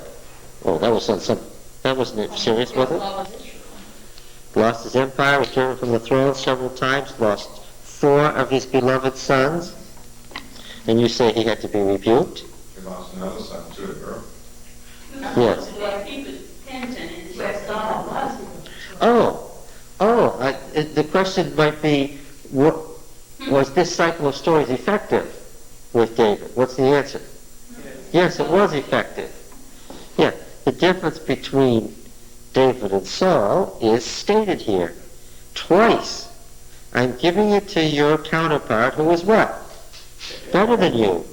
The prophet reminds the king what? Saul was told, this is a little carrot and stick here, Saul was told what? That you were better than him. Therefore what? Act better. Yes. Now, don't let Samuel down. Yes, don't let Samuel down. But in all, If Nathan or Gad is writing this, Yeah. having someone write it for them as their, when is the public first hearing something like that? How does it happen to the average person? Yeah, average person in the street. If Nathan or Gad, where do these folks like Nathan or Gad just turn up? Suddenly at the court of David, they're prophets. They just seem to have come out of the woodwork. David's freshly built cedar woodwork seems to breed prophets. Where did they come from?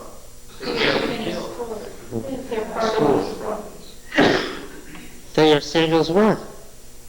Successors. They're Samuel's successors. Samuel to them would have been what? The great. Their teacher. Yes. They're certainly his disciples. They are the next prophets in the prophetic guild. Now the bad thing about this is, for someone like David, is that these fellows didn't walk around by themselves. What did they have? Entourage. Their disciples with them. Yeah, they were heads of what? Of guilds. And trained guilds. Prophets didn't speak the word of the Lord out of ignorance. What did prophets have to be able to do? know everything. What are some of the things prophets had to be able to do? That they weren't ignorant men. What did they have to be able to do? You couldn't be a prophet unless you could read and write, because the word of the Lord what? The word of the Lord stands forever, therefore what?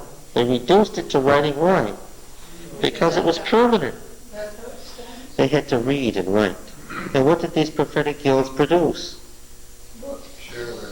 Highly educated. Literature. And what did they do? Write it down and just not tell anybody? It was full They wrote it down in what? of the best people. People reciting. Where? They publicized it. Because that's, I mean. Did they just live in Jerusalem? No, all throughout the land. Wherever They were known as the public opinion. How? These guilds did what? They traveled around teaching the people. The reason that Yahwism was Yahwism for century after century after century after century is what? There was a lively conservative, using conservative in its best sense, a lively conservative element called the prophetic movement that what? That went from place That kept this alive in the people's minds. When the head prophet pronounced a prophecy, and when that prophecy was spoken in, say, prophetic oracle form, and it was a long poem, like Isaiah 14, what happened to it? got them down and taken to all the... Yes, it went about the countryside. The people heard, because the prophets knew it was their duty, what? To tell the people the word of the Lord. It's why a king couldn't, like David, couldn't just seize power and say, well, I'll do it anyway, I don't care what you think. Because he knew that he was dealing with somebody who represented God, and he also knew that that same person, what? Had a great influence over the people. So actually what this says, though, is that the prophet was greater than the king. Well, there were a lot of kings who thought that, and hated the prophets for that reason.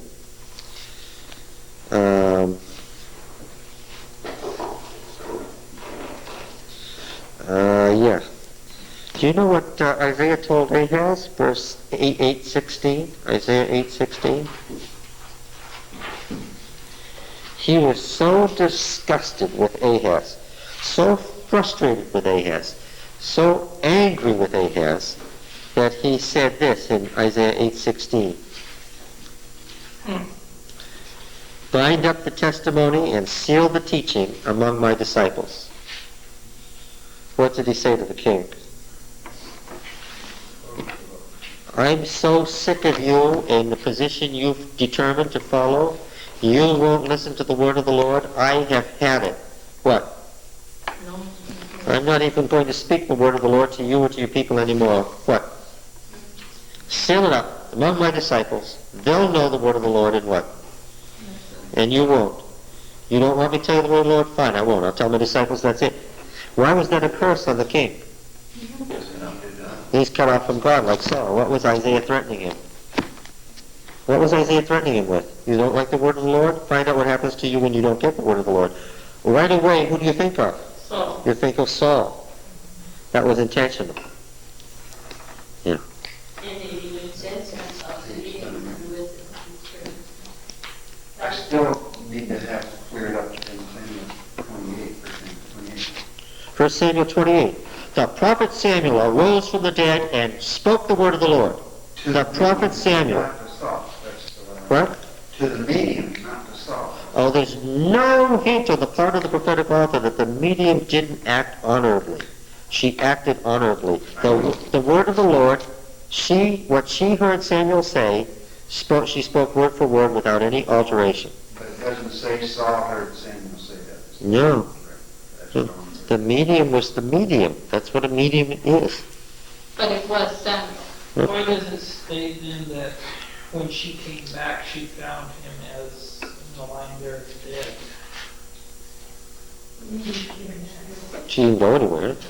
Yes. My question Yes. came unto Saul. Just a minute. Yes. You had the strength and the power from her ritual and her sacrifices and everything to bring Samuel back. Well, what is the understanding here? Did Samuel come back because he had to or because he wanted to? Huh? Why did he bother? To confirm But couldn't the this fact. be heard that in this instance, God used the medium or spoke through the medium rather than Samuel having to do it? No, can't be interpreted. It can't be interpreted that way at all. Who does it say spoke? Samuel spoke. Why do you need to interpret it that Samuel wasn't present? Why do you need to do violence to the prophet's words? Because I've grown up with the idea that you can't do that. That the only person that can come up with either a devil or a spirit. But it says here that she called up a familiar spirit, so what did she do? Oh, it says he called up a familiar spirit? Is that what is it? Wait. What verse is that? 28:7. 28:7? Well, there's one that has a familiar spirit, so Oh, now wait a minute. Yeah, it says that she is a woman who is what? familiar spirit. Oh, that's a translation. Wait a minute, that's a translation. But I'm just, It says there's a woman who's an oath.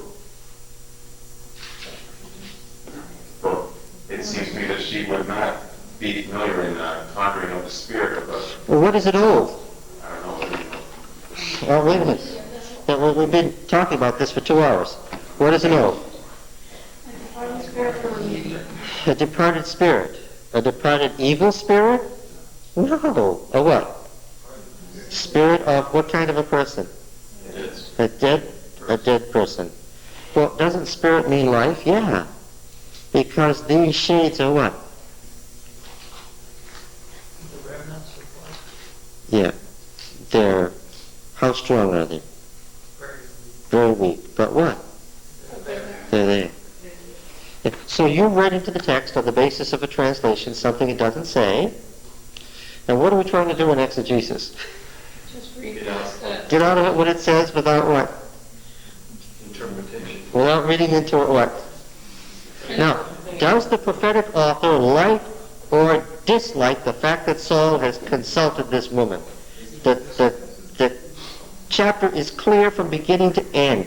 It's just typical of Saul, who won't listen to the word of the Lord, that he would try to do what? Alter God's mind by using a spirit woman. He deserved to die. It shows you that he was in an unrepentant state. He wouldn't listen to the word of the Lord. So, what does God give him?